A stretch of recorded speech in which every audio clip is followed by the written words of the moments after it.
More like 6 feet on the ground.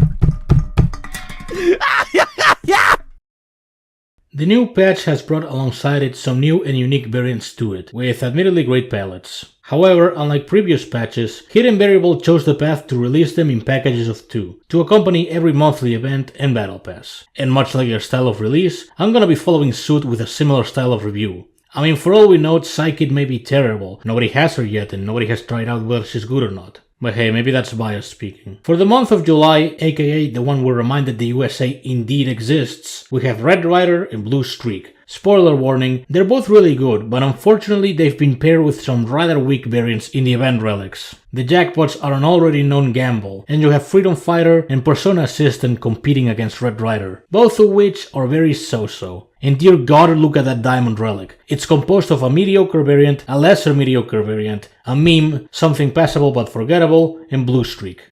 Obviously I got Blue Streak, eat shit. That said, if you're interested in either of these two, then wail responsibly, because the alternatives aren't all that great.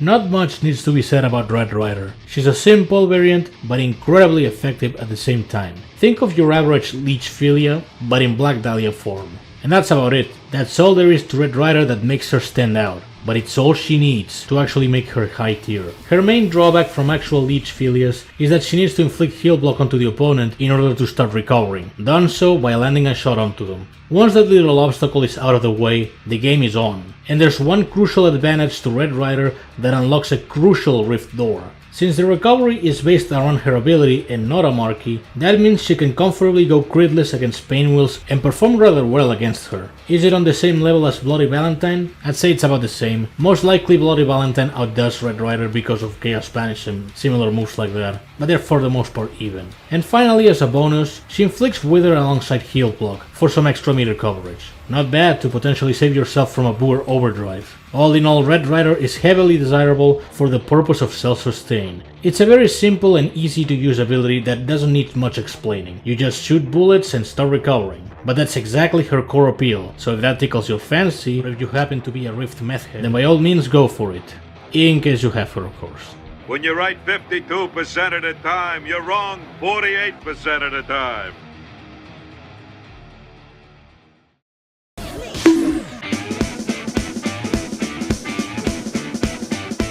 After several years of not receiving a new variant, latest one being Rockstar, Jesus Christ, that long ago? Fuck me, I'm old. Philia has been finally granted her 12th variant in Blue Streak. The first striking feature is the fact that she carries Timeless Deadeye and Haste, allowing for incredibly fast blockbuster building and the bypass of shit like Autoblock and Thorns. Such a combination could be deemed as overpowered, which is why the buffs are only active as long as she has more than 95% health. That makes Leech a must-have, especially at max level. If you run the first cut on her, boy you must have a thing for wasting resources. The two purple buffs by themselves are effective on their own, but it's likely to feel lesser for a diamond variant. Which is why upon using a blockbuster while benefiting from Deadeye, you gain a 7-second unflinching, immunity, final stand, and 3 stacks of precision at the same time. Immunity is self-explanatory as to why it's good, as it contributes to being unaffected by blockbuster.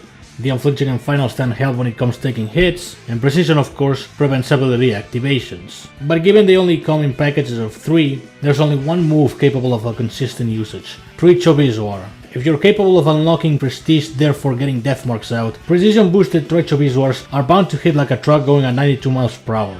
As an extra bonus, because of the constant haste, Martial Outlaw will prove to be a strong ally.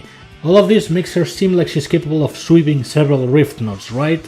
Well, yes and no. Most reflect damage nodes and variants are a large threat, since they can keep her below 95% health most of the match, and in some cases such as Frost Armor, it may be difficult to recover above that, even with Martial Outlaw support.